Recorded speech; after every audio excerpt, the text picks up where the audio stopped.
Welcome to the Brooklyn Podcast with yours truly, Anthony Puccio, my co-host, Colin Helwig, and a very special guest today, Michael Scotto, senior NBA insider for HoopsHype, a Brooklyn native, an Italian paisan, and a dear friend of the Brooklyn Pod. Scotto, thanks so much for coming on. How are you doing?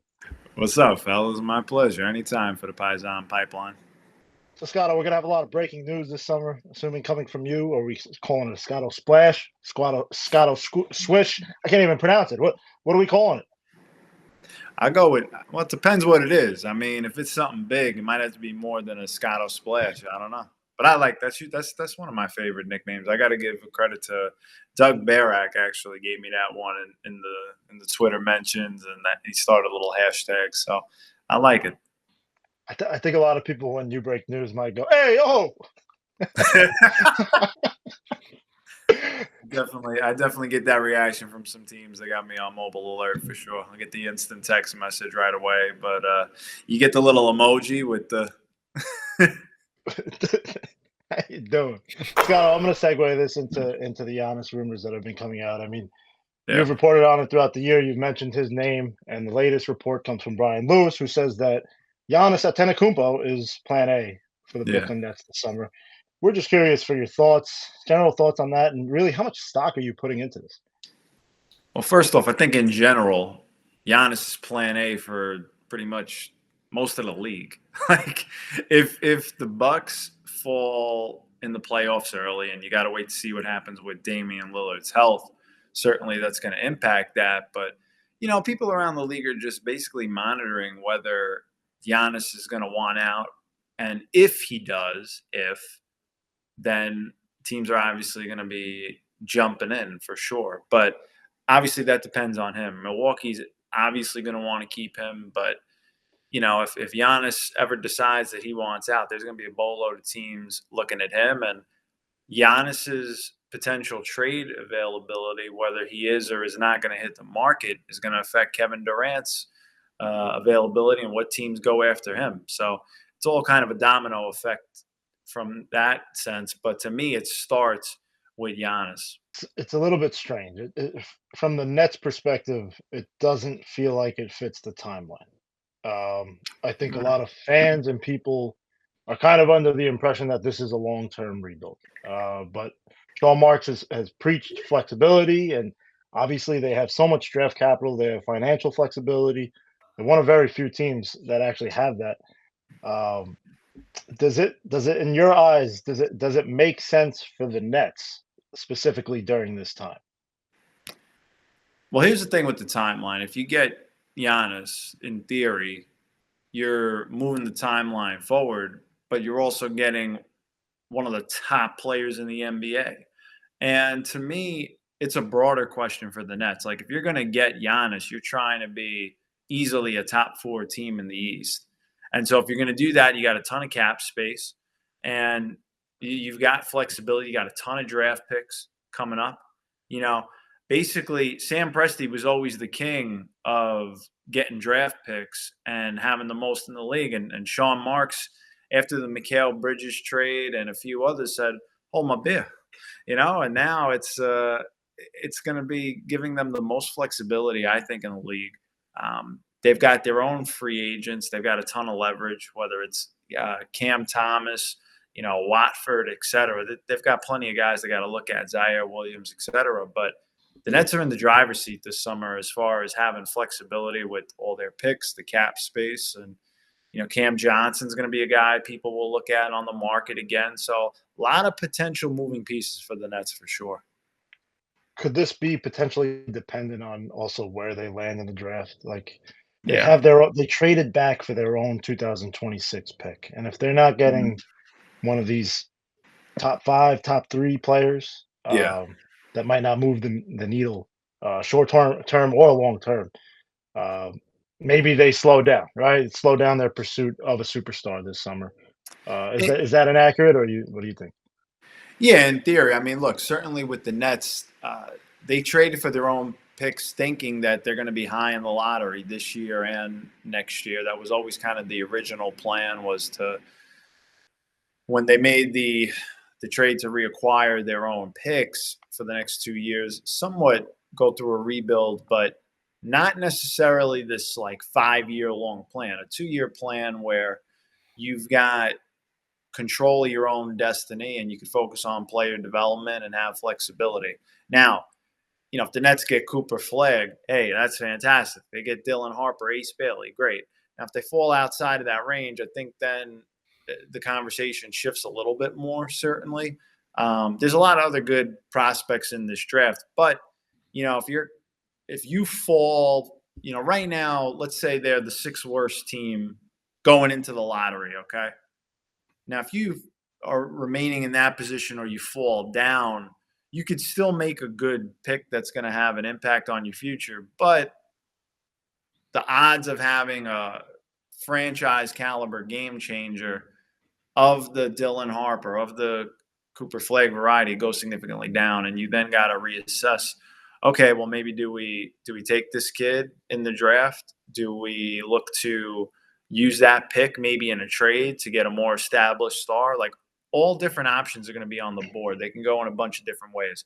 What I will tell the both of you guys is the Nets had opportunities to get into the sweepstakes for De'Aaron Fox and Brandon Ingram before this trade deadline, and they passed. They could have gotten both of them, honestly, if they wanted, and they didn't. So to me, it symbolizes and shows they've got a chance to – they're looking more to do something that's sustainable long term, whether that's keeping their own picks and developing from within, or using those picks and getting a true star, whether it's Giannis or somebody else that hits the market potentially. Yeah. See, my thing here is like, and I mentioned this, but it seems like even with the last group of superstars that came here, the Nets got the superstar. Like they built the team, they got the superstars, but the team that they pretty much established in the foundation they had, they were out of the door. D'Angelo Russell's, and then Karis LeVert was traded. Jared Allen was traded. Like Yeah. this is me just spitballing here. Like obviously they can go get these Giannis types with the flexibility they have, but what are they going to do? Stick them with Cam Thomas and Nick Claxton, right? Like it seems like Sean Marks would have to build a team first. And Colin, you could jump in if you'd like.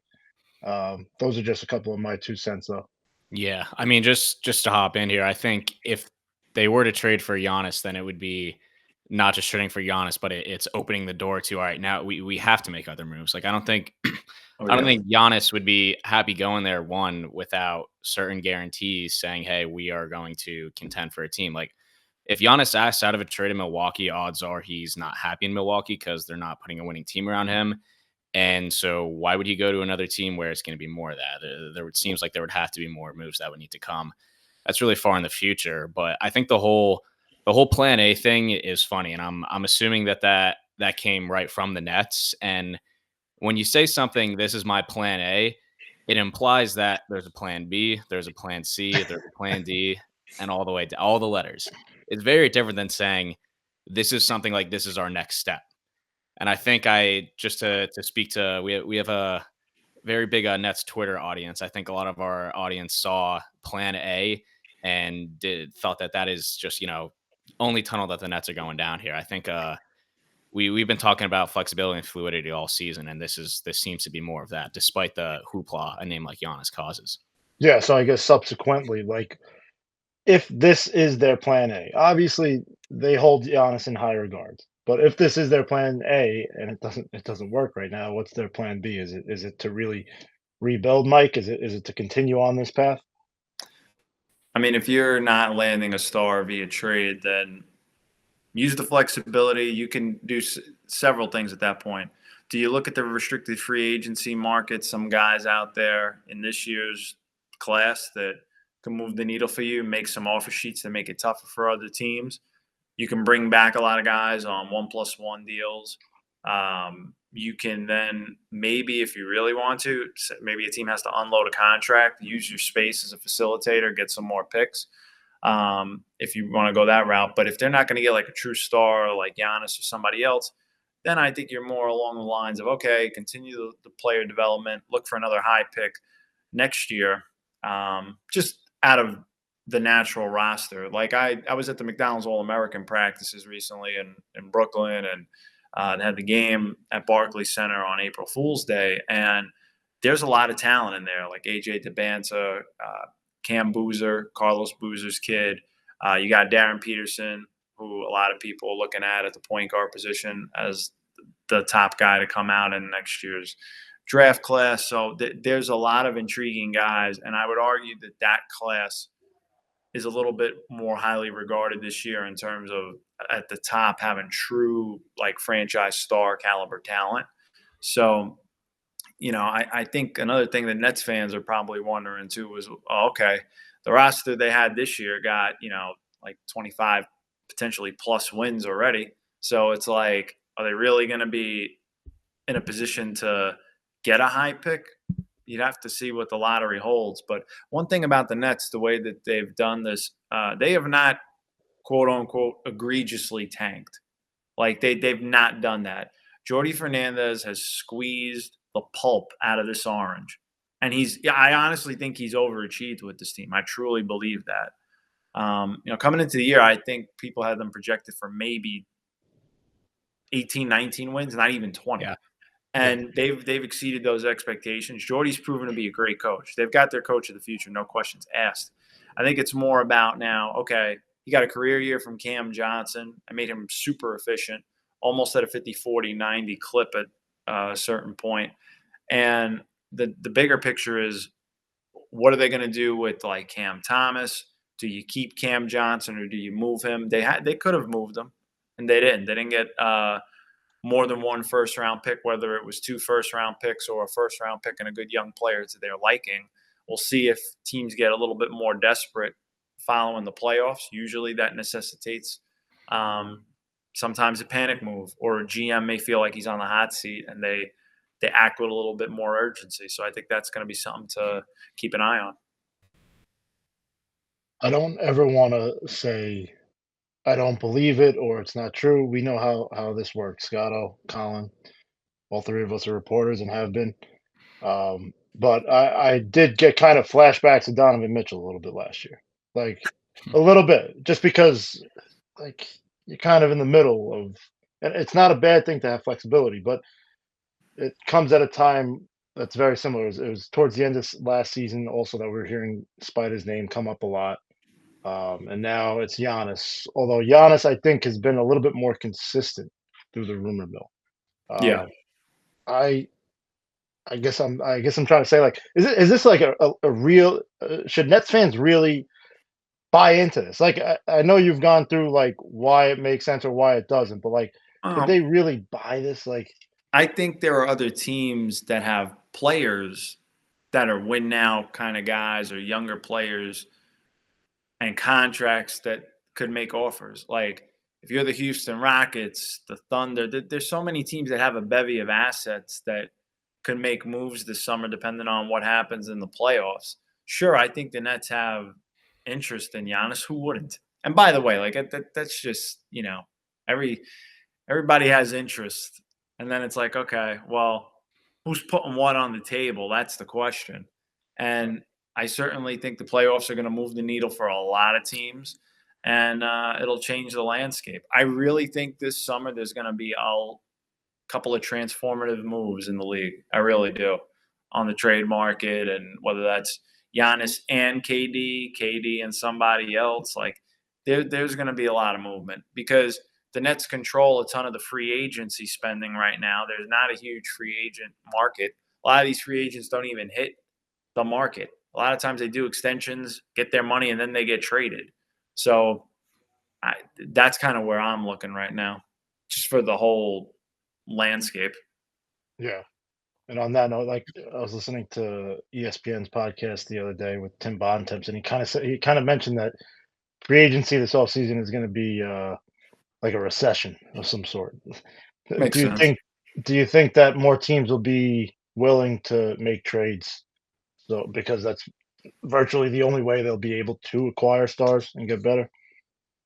Yeah, pretty much. I mean, I for a lot of these teams, you can use, some of them will have the full mid-level and they'll maybe divvy it up a little bit for roster spots on the bench. But for the most part, unless they think they're like 6-man away or something like that. But for the most part, yeah, I could see teams using trades to upgrade this summer more than previous years just because the Nets have pretty much all the cap space. Now, there's other teams that could try to make a run, and make some moves to have more flexibility. But I mean, the Nets just have such a huge gap between them and the next tier.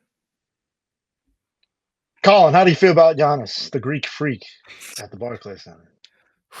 Well, he would certainly make the team a lot more interesting to watch than they are now. I don't think anyone would argue against that. So I think in the immediate, yeah, it's great and it sounds great, but I don't know. I have a certain reluctancy towards, if that's even a word. I'm reluctant towards the Nets bringing in a guy whose game is so dependent on his athleticism in what I assume the bulk of that contract. If I don't know how many years he's got left. I assume if the Nets will trade for him, they'll try to keep him there a while, but spending the second half of his career in Brooklyn. So I don't particularly love it, just to give my take on it, but I totally understand and I sympathize with the people, who just watched this season and were like, all right, this was not too fun. Let's do something fun next year. And I sympathize with the people in the front office who say we have this chest of assets to come get this guy. Why not go do it? So it all just comes down to, do you want to go for the home run now, or do you want to space your chips out,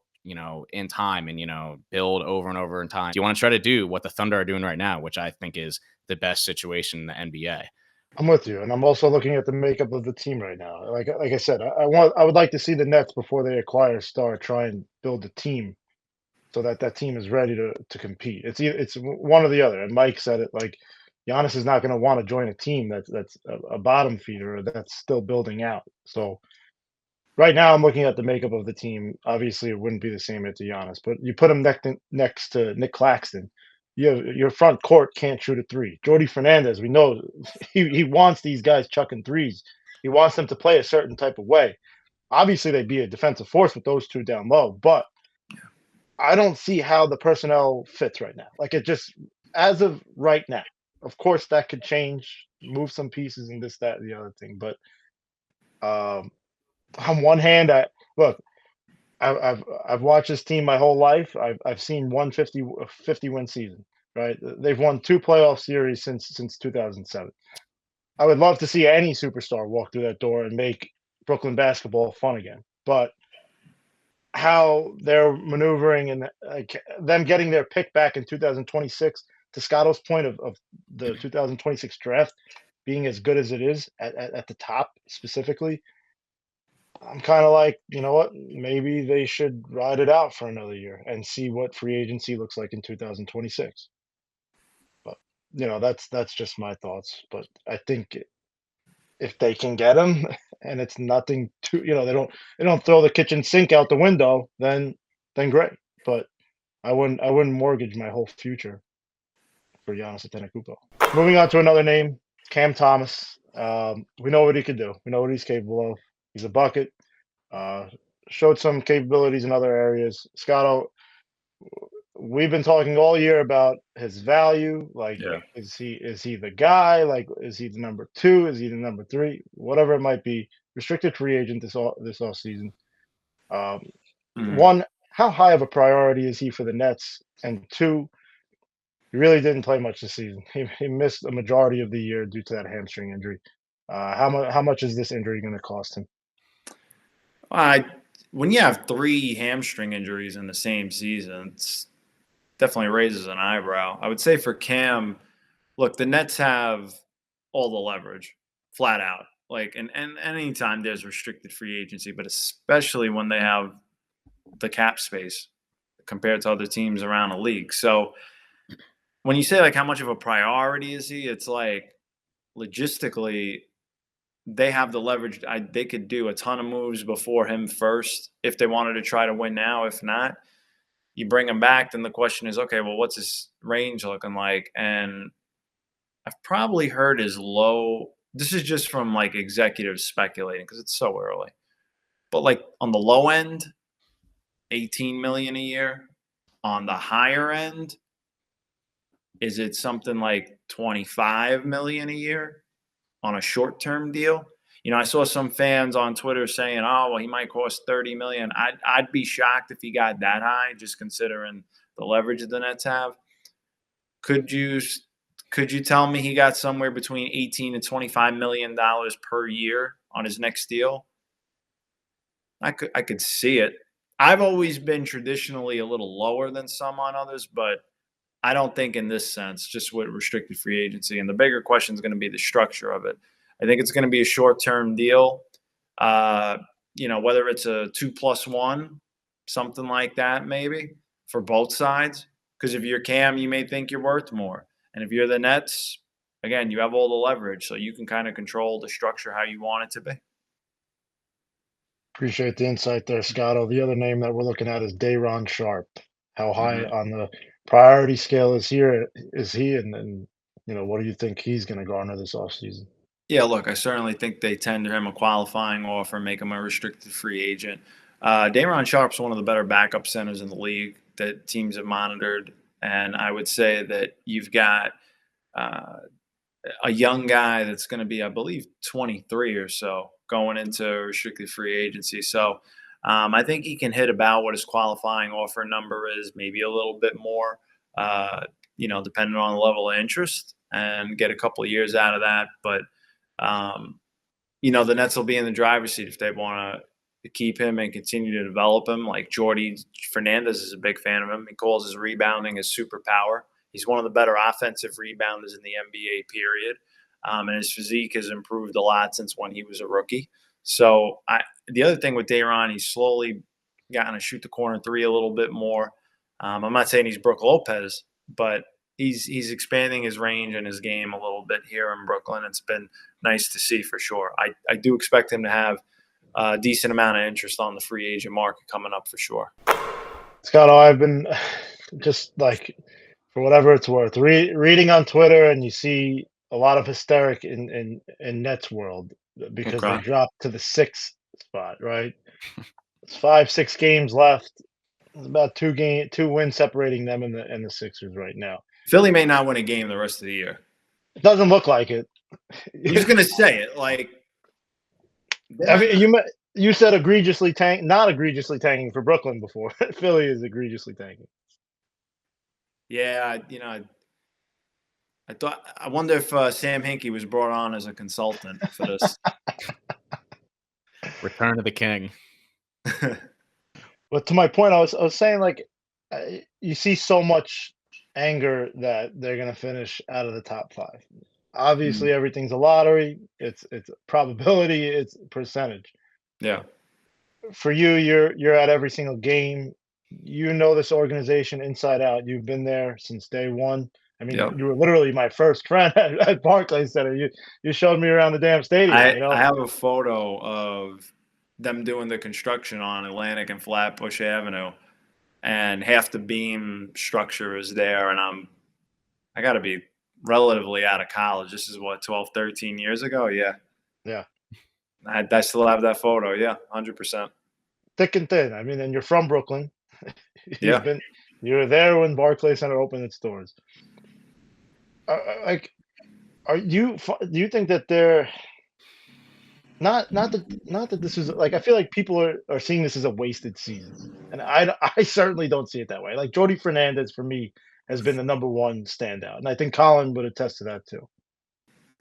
Yeah. But I wouldn't call it a wasted season. It's a little bit disappointing, I guess, that they didn't tank so hard. It's like a weird. I think it depends on where the lottery balls fall. I mean, I'll say this. Some people be like, well, should the Nets have tried to tank harder, da-da-da. It's like, well, some of the guys on this roster at the end of the game coming into the year, people were like, I don't even know if you're an NBA player. I didn't know if a lot of people around the NBA didn't know if Keon Johnson was going to be an NBA player, let alone starting for the Nets. He had bounced around before. Credit to him that he's, found a little bit of a niche for himself. But there's plenty of other guys on that roster, like, that. Basically what I'm saying is, like, Jordy has, as I said, squeezed the orange. He's squeezed out all the pulp. He's gotten everything out of his team. And the one thing about Sean Marks and the Nets, they're never going to tell Jordy Fernandez or the team, hey, lose this game. They don't operate that way. They never have. It's not fair to the players. It's not fair to the coaching staff. They're all auditioning to be part of the future down the line. So, of course, they're going to give max effort. The other thing, too, is like now at the end of the season, you get guys like Drew Timme. And Drew Timme, who 2 years ago came out of the draft, didn't get a shot. Now he's getting a shot. He had a double-double the other day. He's playing relatively good minutes. Who's to say that he can't be a backup one day? It's all, you know what I mean? These guys are going to make the most of their opportunity. They traded Dorian Finney-Smith and Dennis Schroeder early. I know some people probably would have said, well, they could have did it in the offseason, but I don't know how much of a difference that would have been. Also, Cam Johnson's value is high, partly because of those guys like Schroeder getting him the ball. Ben Simmons, when he was there, getting him the ball helps. That helped make his value higher. And going into the offseason, you could say, well, Cam Johnson now, if he has a playmaker around him, I've seen what he can do. And when he's healthy, he's one of the better shooters in the league. So I don't think anybody saw Philadelphia, first of all, being ahead of the Nets in the lottery standing as the start of the year. They were looking at a championship, and the wheels just fell off with the health of Embiid and Paul George and just an utter collapse. There's no other way to say it. Utah, now they're going to be without Lowry Markkanen at least another 7 to 10 days. You got John Collins out another week. Cody Williams out for the rest of the year. You know, that was different. You know, I thought they'd be a little better. Charlotte coming in with a new coach, new regime. Brandon Miller gets hurt. You don't necessarily foresee that. He's missed a bulk of the season. LaMelo Ball has dealt with injuries. Mark Williams was traded, then he wasn't traded.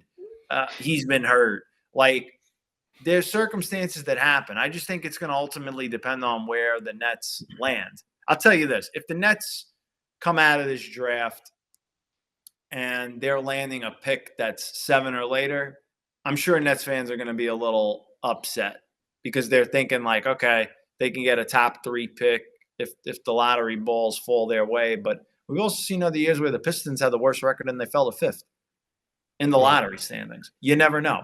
And then the Hawks were like either 10th or 11th, and they jumped up to 1st. Right. So the lottery odds have been designed to dissuade teams from tanking.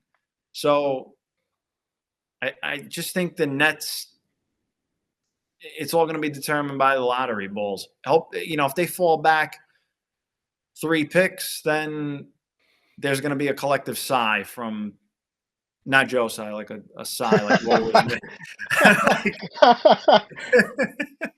Sigh, or is it sigh?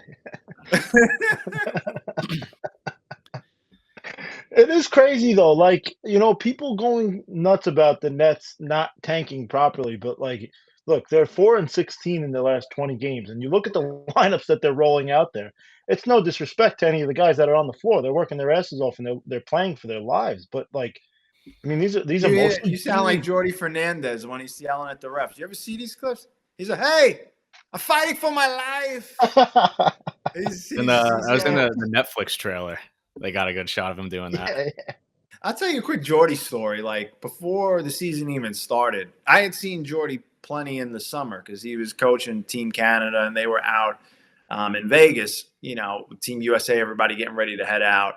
And I pulled Jordy aside and I was like, listen, congrats on the job. Obviously, going into the year might be a little tough going in. And the first thing he said to me is, "Nah, man, I like this team. I think we're gonna win. I think we got." And he didn't even bat an eye. I put my hand on his shoulder and I was like, "Yeah, you sure?" And he's like, "Yeah, no, I'm telling you, we got Cam." I swear, he was like, I think Cam Johnson's a good player. I think I can use him a certain way, and like, credit to him, he knew more than me. He was right. He squeezed that pulp out of the orange. So I'm like you said, Pooch. They found something in Jordy Fernandez. They really did. He's one of the better coaches already in the NBA. I'm not even kidding, given the roster that he had and what he got out of it. Time will tell if he gets a chance to really see it through in the better days. He's putting himself in a position to do so. Scotto, do you think, Jordy kind of establishing himself this year, like as that great coach, and, the Nets being one of the teams that won't go on and say like, all right, we're losing tonight. Like, that's the message, and putting it out in the open, egregiously tanking.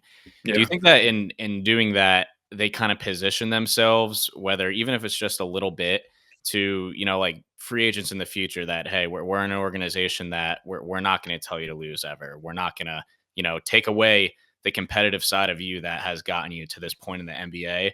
Or is that line of thinking just kind of me looking at a failed tank and trying to put like a positive spin on it? I think for the Nets, there's still maybe another year away, I think, but it shows that you have at least a foundation. Jordy's a good coach. Like when people saw that Kenny was maximizing those guys, it made people at least open to the idea of coming. Mm-hmm. And I think that's half the battle when you're starting a rebuild. And that's what it is. It's a rebuild. It's not a retool. It's a rebuild. And I think if they give them another year, you get another good draft pick in there, they'll be in better position. If a guy like Giannis becomes available and they make a swing at it and you bump up the timeline a year, okay. And you just got to be better. You need to be sure that you can move the future Nets pick looking ahead. And truthfully, this is what I would say. If the Nets know they're going to get a star, theoretically, I'd move that pick before I got the star in the building so it maximizes its value, personally. But, that's playing chess instead of checkers. And right now, we got to see what the playoffs hold. We got a ways to go. That or they subject him to a Brandon Ingram style ankle injury. Brandon Ingram has had the toughest ankle injury of anybody that hasn't gotten surgery. I mean, this guy's been out for a long time. Didn't stop him from signing the extension, though. Nah, definitely not.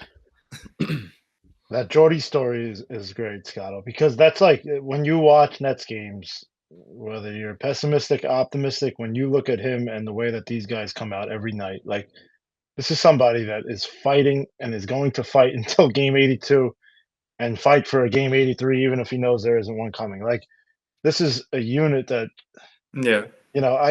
we did a preview roundtable at Nets Daily, and we said, like, what are you looking forward to, or what do the Nets need to do? And I just said anything. Like Jordy Fernandez just needs to establish anything, and I believe that there's like you do establish a culture and a winning mindset, something that people are going to buy into. But I guess the question is like, he overachieved, right? He overachieved, and no question. No question. So he overachieved. We said that about Kenny Atkinson, and then the superstars came in and didn't really jive with him. Now, if you look at Jordy, like, he overachieved. Maybe it's this summer, maybe it's next summer where, we're looking at stars coming to Brooklyn.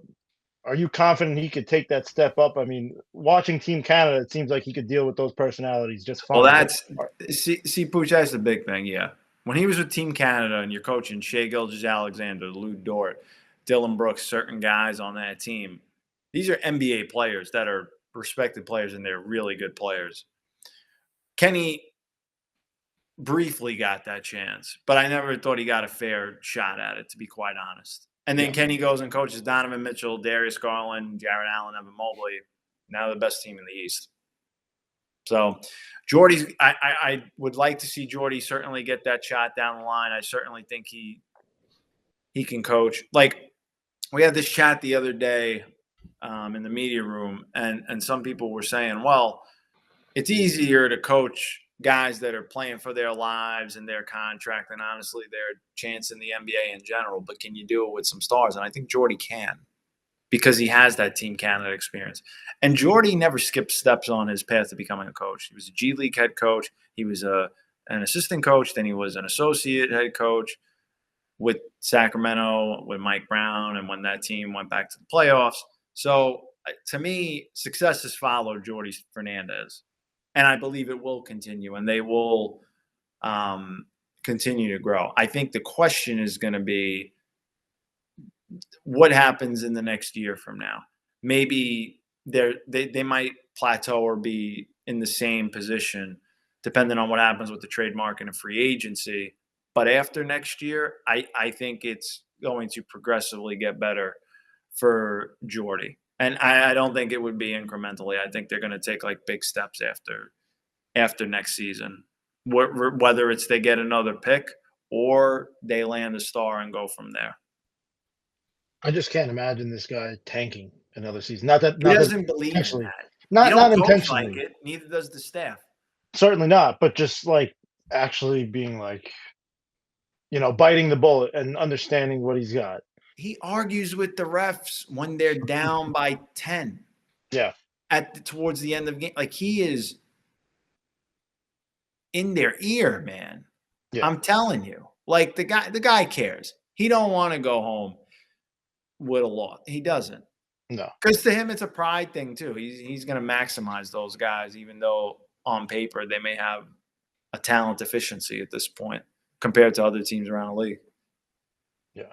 I mean, I've been putting it out there all season, just like whoever is on the court with Jordy Fernandez, this team is going to compete.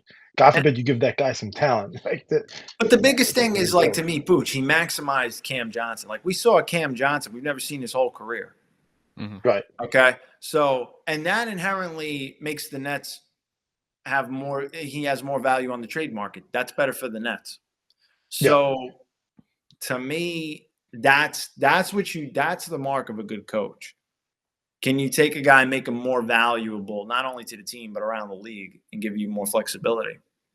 See, that's an interesting name, Cam Johnson, because I think a lot of people assumed he would be gone by the trade deadline, and now the Nets are in this phase. I guess, like you said, after the playoffs, we'll have a little bit more clarity. But like, he's kind of in the middle, right? He's this guy that he just had the best season of his career. Yeah. He hit his arc, and if they're going the rebuilding route, I would assume they move him. Yeah. But if they're looking to win, this is somebody that should be on a winning basketball team, and that's just my opinion. Colin, you can chime in, but I'm curious, Scotto, for your thoughts. Like, how confident are you that he's on the opening day roster next season? I'll say this: the Nets love Cam Johnson as a person, as a veteran leader, and a locker room guy. Obviously, the player that he is, and they don't want to just trade him to trade him. They don't. They'd rather they believe that if he remains, he can be part of different iterations of this team going forward because of his skill set. A lot of people thought that the Nets would have traded Dorian Finney-Smith a long time ago, and they didn't. Maybe the Nets end up keeping him, Cam Johnson, similar to what they did with Dorian Finney-Smith when people thought they would trade him. Could the Nets have gotten a first-round pick last year for him? I'm pretty confident of that. Could they have gotten unwanted salary with it? Yeah, probably. And I don't think they wanted to do that either. So it was a push and pull there. I do think there's going to be interest in Cam. And I think what's going to be interesting is if teams are looking to take that next step, can Cam help them go from play-in to playoff team to contender? That's the question, because he's got a good contract, and the value for him is what's important looking ahead. So to me, he's going to get a significant amount of interest. I don't know yet if he's going to be here on opening day. That's more of a summer question, depending on how the playoffs go, for sure. Everything is so wide open. Colin, go ahead. No, I was just going to say I know we're at least so if you want to talk about summer of last year, right after the McHale trade, and then trade deadline this year, it's like we just keep clearing through these barriers of all right, he's going to get traded, and then the clock passes and he's still here. And so I think I'm just agreeing with what you said, Scott. Like, everything that we've seen from the Nets is that they're not just going to dish him out. And we talked with we had Eric Slater on the show right around the trade deadline, and one of the topics we discussed was how good he's been this year and how much he's contributed to winning, and how much the front office recognizes that, and also recognizes that winning kind of devalues their pick this year. And I don't think potentially. That's the thing about the lottery. Like, we'll see. Because I tell you what, if they win 25, 27 games, whatever, and they end up with the number one pick, that's awesome. everybody that's questioning the trade and all this stuff, it's like, here we are. It worked. Yeah. We need May 12th to come very soon. I'll be there. I'm excited. Scotto in Chicago, baby. I'll be out there for days. I'm very looking forward to that, because the combine's where everything starts. I might have to join you, Scotto. Huh? I might join you. Hey, let's go. By the way, this is sourced by me. New York pizza is better than Chicago pizza. You heard it here first. Oh, come on. Is it even a debate? I mean, Colin's from Philly, so I don't know if he agrees with us. Colin? Dude, I'll tell you this about Pennsylvania pizza. Growing up, I just like never liked pizza. Like I didn't get it. It's like, oh, pizza parties is cool. Everyone's excited. I was like, all right, like whatever. I don't get the pizzazz. I moved here and like now I like pizza. And I've liked pizza ever since I moved here. So I think I was just eating cruddy pizza in Pennsylvania my whole life, or New York pizza is just something special. Colin, in Philly, my belief is the best cheesesteak is from Angelo's. Angelo's? Put me on a record that Angelo's is the best. And I love how you call Angelo's and he's like, name, number, order. Okay, 30 minutes, pick up. Right. Oh. Yeah. So simple. Angelo, and the thing is, you can't even eat in there. There's no room. There's no way to sit down and eat. You got to go outside. You got to find a bench. You got to go somewhere with it. But Angelo's the best cheesesteak in Philly. That's going to be like your clip that does the views. I'm telling you. We'll put it out there. We'll put it out there. We should have went when we were spending that time there, Scotto, in that 18-19 playoffs. Oh, man. What a time. And we had Brian Lewis out there, too. It was good. I remember that. The funniest thing I remember about that was halftime one of the games, and I have a picture of this. I was talking with Lil Dicky. That's right. I remember. I was walking with you. You were like, dude, I just saw Lil Dicky.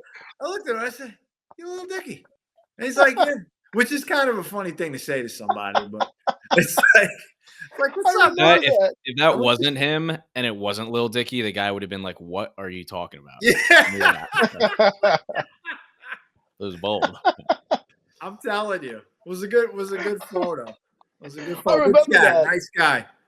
Scott, I remember that. We were walking through the halls. You disappeared for like a couple of minutes, and you're like, dude, I just took a picture with Lil Dicky. I was like, who? And I didn't know Lil Dicky at the time. I love him now, but I didn't know him at the time. You introduced me to him just because. I mean, you never know who like you run into in a hallway and stuff. And even like last night, a McDonald's All-American game, like Angel Reese was there, Gilbert Arenas, a few others. You pass by people, and you're like, hey, what's going on? And you just have a chat. That's how I am. I don't go into it. I'm like, it doesn't. Yeah. That's not it. They're people. Man, it's crazy. Like thinking about those Philly days. Like Nets fans kind of get upset when you some will get happy when you bring up that team, but some will be like, move on. But like those were really, really fun days. And like being and covering that series firsthand alongside you, we had Brian Lewis, we had the S team, like Greg Logan was on the beat for Newsday at the time. Like we were really having a good time during those days. Kenny was so fun with that group. And I remember like I think they won the first game in Philly. They did. They won the first game. And you got Kenny in the locker room, and he comes. He's like, "Let's go!" Yeah, he was fired up. And then DeMar was fired up because nobody thought they were going to be the 6th seed either. They were insane. D'Angelo Russell's All-Star season. Kenneth Fareed was on that team. Yeah, briefly. Yeah, you remember Senior Swag Daddy Damari Cowell walking out of Game 1. And he grabs my phone and he puts video on and he just starts going, every day we do this. And he's showing his outfit. He had a cheetah print outfit. He was good. I love that Damari reunited with Kenny Atkinson, Jordan Ott, and those guys. You had Ed Davis, who Ed didn't talk a lot, but if Ed spoke, it was like, oh, damn. Yeah. Jared Dudley. It's the truth. Ed had that. Like he was such a good guy, but he really was. He kind of only like spoke when spoken to type, right? Like I remember for like media availability too. I would be like Joe Torre out of the bullpen. They were like, "Who do you want?" I was like, "Give me Dudley." Yeah, give me Dudley. Yeah, he was the best. He was him and Ben Simmons at the time going at it. Yeah. And like he's got that old man like, oh, it's going down. That was incredible. That team was just so likable from a fan perspective, from a reporter perspective, from a basketball perspective. They were likable, but I'm going to tell you right now, when the Nets had KD, Kyrie, and Harden, oh man, was the league like on notice for a second. Like for a second, like the epicenter of basketball was in Brooklyn before Kyrie fell on Giannis's foot, before KD's foot was a size too big and stepping on the line. Like, the one thing I'd say about that team, like, they had Steve Nash, who was a rookie coach, but they had Ime Udoka on the staff, Mike D'Antoni, Jacques Vaughn. It's so many guys, and it was just loaded. Like, one of the worst guys on the team that didn't play was Mike James, who's one of the best EuroLeague players. All-time leading scorer in the EuroLeague. And it like the talent they had. People were crying. Oh, they got Blake Griffin. Oh, they got LaMarcus Aldridge. They changed the buyout rules. It was hilarious. Like, it was so fun to watch them play. And then got to have an epidemic, the pandemic, excuse me. The world had to go into a crisis mode for a second, but man, was that fun. Just pure basketball was so fun. And Kevin Durant, somewhere on that top 10, maybe top 12, 13 all time, somewhere in that range, right? One of the greatest players that ever was. To watch him warm up every day, see him go to work. Honestly, some of the most efficient basketball of his career, after an Achilles injury, blew my mind. Was incredible. Incredible. Yeah. And now, we're here looking up to, like, all right, Timmy. Like, it makes me laugh when you go through it. You got to rebuild now and get it back. But I got a kick out of when Timmy scored. There's the delay, and then South Park, Timmy. Barclays Center never fails at that. No, they're very good. Man, what a time! There will be brighter days ahead. It's just you gotta get there a little. And they never had a high pick, so I'm curious to see how they navigate it. Like, right. The last. Sorry, Scotto. No, they got the guys to do it. Like, BJ Johnson's been big on their assistant GM has been huge on the grassroots circuits. Andre Barrett, former Seton Hall point guard, like, he's part of their scouting staff. He is well versed. Like, they've got the guys to help them identify which players are going to be next up in this draft, next draft. So I'm curious to see what they do. It's a position they've never been in, and for a team that talks about culture and development and whatnot, this is the shot. Yeah, we've often said on this podcast that they haven't had their own lottery pick since 2009, which was Derek Favors. They thought they were getting John Wall. They got Derek Favors, which ended up being Darren Williams. Nets. I feel like Nets fans are almost so confused because, like, nobody has ever been at, like, a lot of them have never been in this position, especially the younger Nets fans. Like, Pooch, I don't even know you would. This is probably too young even for you. But, like, I remember when they got Darren Williams, Avery Johnson was the coach. Avery's like, well, we got our point guard, Darren Williams. We got Brook Lopez. We don't need the Dwight Howard. That was right before I got there as a reporter. Avery Johnson, we battled days. We battled. We've got some good sound bites over the years, Scott. You bring up Timmy, the Timmy after Timmy. Pretty good.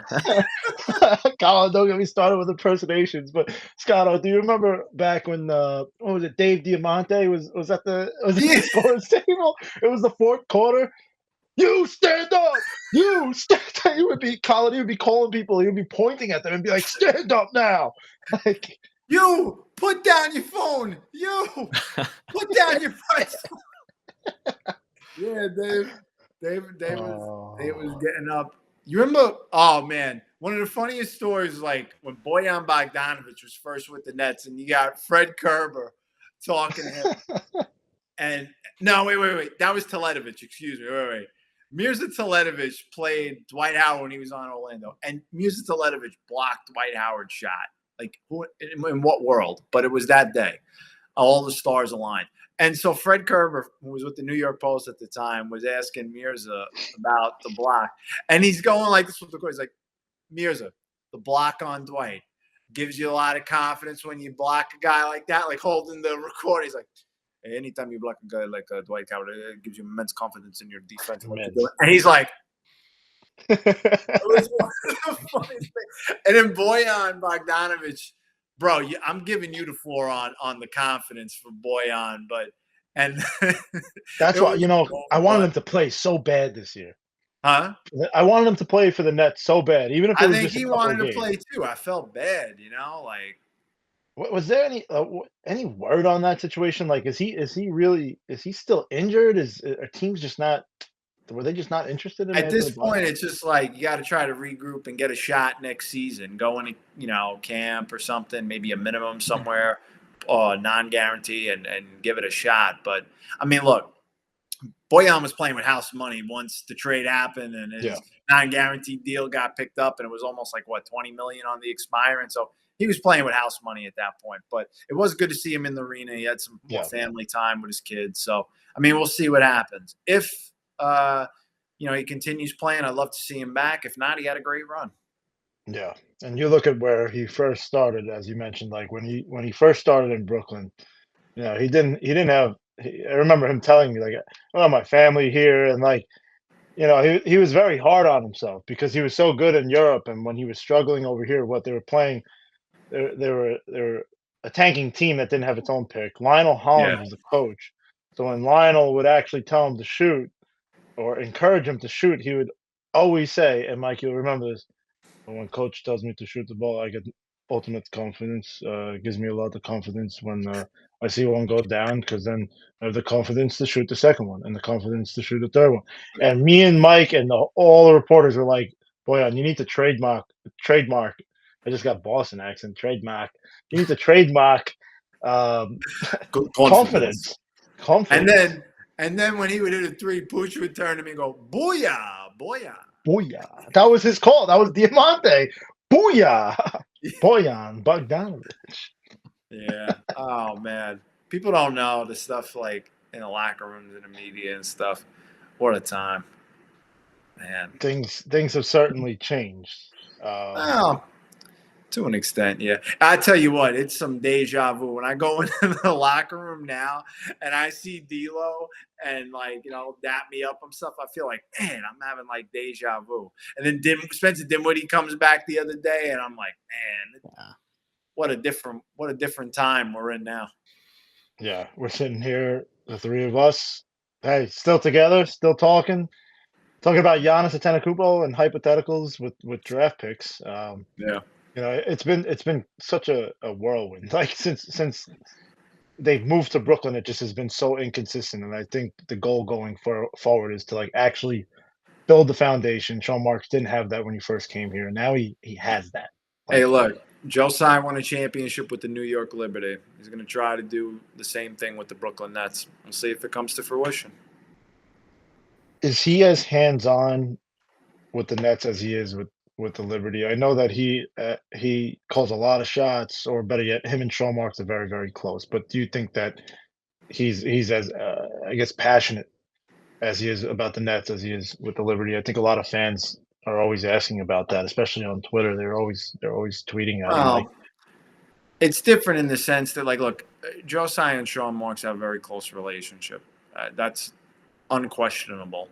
But I would say that for Joe, he's seen Sean before he was there kind of take a rebuild and turn it into something. So I would say that he's letting Sean do his thing. I think certainly as the team gets better over time, and you're going to need to consult with Joe for more things, whether it's going over the first going into the luxury tax. Is it worth it? Is it not? That's usually when ownership gets more involved in those type of things. right. And, that's when I think it's going to be more on Joe a little bit more in terms of decision making and stuff. But Sean is definitely driving the bus. Scotto, I do want to ask you about this, Colin, if you want to hop in after this. But around the trade deadline, Scotto, you had mentioned that they were not calling other teams, but they were fielding calls on Nick Claxton, and he kind of falls. Yeah. Maybe not in the same category as Cam Johnson, just because Cam Johnson is a couple of years older than him, but he does fall in that category of like probably a win now center, win now team, maybe. Like, Do you think that they field calls for him this summer? Look, the Nets. The job of the Nets is to field those calls for guys like Nick Claxton. What I'd say about Nick is he's still young enough that you can keep him around. But what I would say with Nick is, I think his value is exponentially higher when he's got better players around him. Like Nick Claxton was in Defensive Player of the Year fringe consideration when he had KD, Kyrie, and he's just the guy switching on everything, locking up, patrolling the paint, protecting the rim. That's when he's at his best. If you're asking Nick Claxton to be, 16 plus points, that's not as much his game. But he's an effective starting center, and obviously he got paid like that. To me, he's still young enough where you can keep him around and see it through. You're not just going to trade him to trade him. And again, his contract, the way the Nets have structured all these contracts, they've made it so that they're going to be movable. And by the way, if Cam Thomas ends up returning to the Nets, which as a restricted free agent, Brooklyn has the leverage, make no mistake, if they bring him back, it's going to be structured that he can be a trade asset at some point. It's for the most optimal flexibility because they have the most leverage. Yeah, I think the Clax in the center rotation thing is interesting in terms of how it might be affected by the draft, because I know we've talked about how the Nets they're right now slotted to not get like a Flag or like a Bailey or Harper, but with the guys we talked about last week, Kaman Maluach and Derek Queen is rising up, and these are centers. Or Queen might be a power forward. I guess we'll have to wait and see on that one, but nonetheless, guys who would ideally you want to see them develop. They're going to field minutes for the Nets next year. And if Sharp comes back, Clax is still there. I know the Nets have for a long time been a team where they take their rookies and they put them on Long Island and they spend almost their entire rookie year there. But I wonder, maybe that's just because, they drafted Noah Clowney, the youngest guy in that draft, and then they drafted Derek. Yeah, like it. I'm curious if it's a lottery pick, again, something I haven't had in a while, they'll be more inclined to say, okay, this guy, he's a lottery pick. He's more NBA ready. Let's put him in Brooklyn. And then how will that kind of play into the Claxton and the Sharp rotation? I think there's a world where all three of those guys get minutes, but you would have to leverage it the right way, where if you want, Pooch and I both really like Maluach, so I would like to see him get some minutes in Brooklyn. Well, he'd be a true center. The Nets have not had a traditional true bruising big man. I would say that. So I don't know if that helps or hurts his chances. Also, like if you're the Nets and you fall later in the draft, what about point guard? Do you look at Jeremiah Fears? Do you look at the Illinois kid? Like there's a lot of different scenarios there. And I want someone eventually to give me a pronunciation on his name, because that has been that's been a winner. But I mean, all TBD. Honestly, a lot of stuff. And the other thing I guess like I'm kind of curious on is like, all right, you got these end of the bench guys now. Like you got Drew Timmy. Is he going to come back on the team option? You got Jalen Wilson, Keon Johnson. All these guys are on cheap contracts. Kind of figuring out from there. I definitely think Jalen Wilson will be back. Keon Johnson, probably. But, it's those end of the bench moves, they take up spots. So then what are you doing with the rest of the money for the cap? Right. That's a hot question that we've been getting on the Brooklyn podcast, Scotto, is like, who from this roster is going to be here next year? Mm-hmm. Right. And it's easy to say, well, we think Cam Thomas, well, we think Nick Claxton, Noah Clowney, but what would, if you had to just ballpark, not off reporting or anything, just your personal thoughts, who do you think is back from this? Who do you think is back from this team next year? Oh man. All right, let me pull up the full roster. That's because I don't want to miss anybody. All right. Going through this. Okay.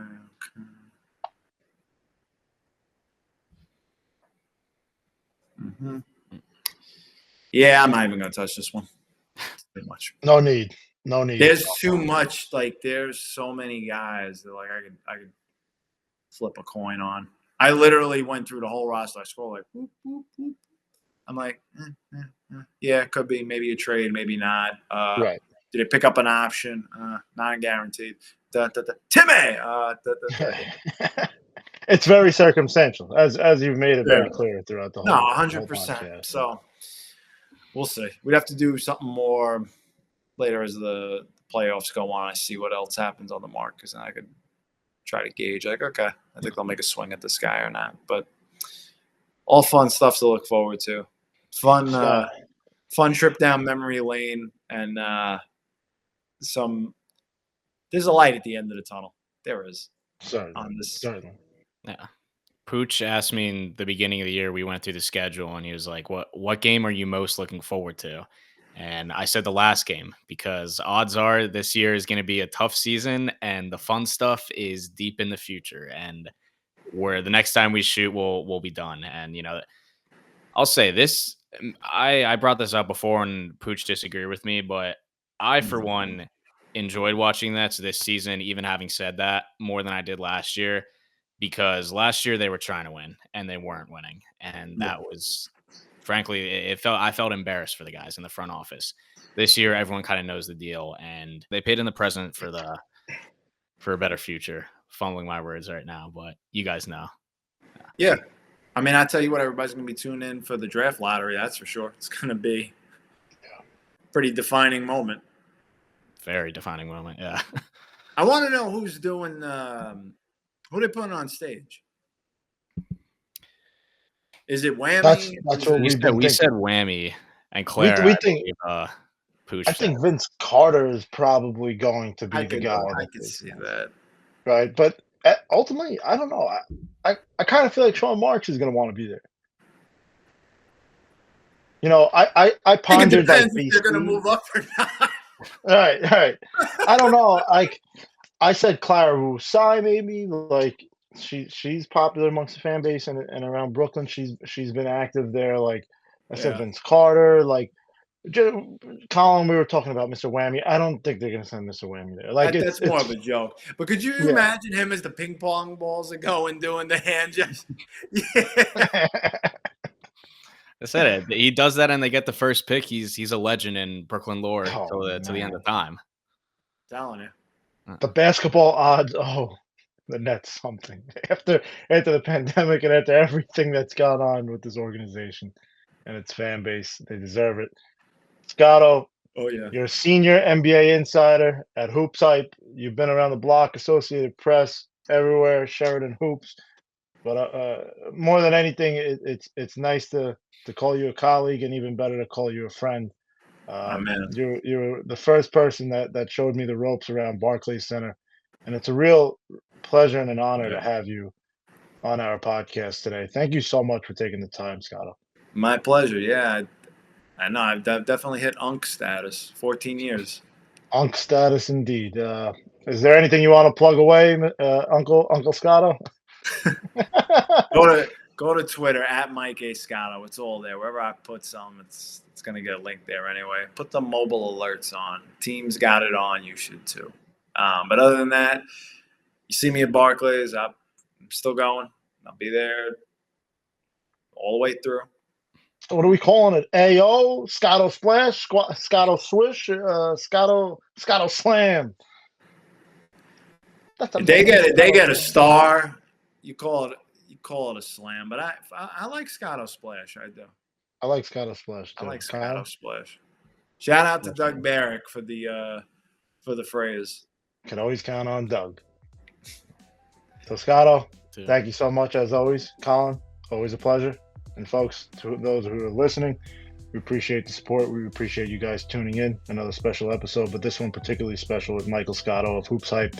You can follow the Brooklyn Pod at the Brooklyn Pod on X, Instagram, TikTok, or email us any of your questions, concerns. If you like Collin's new haircut in a couple weeks, at thebrooklynpod@gmail.com.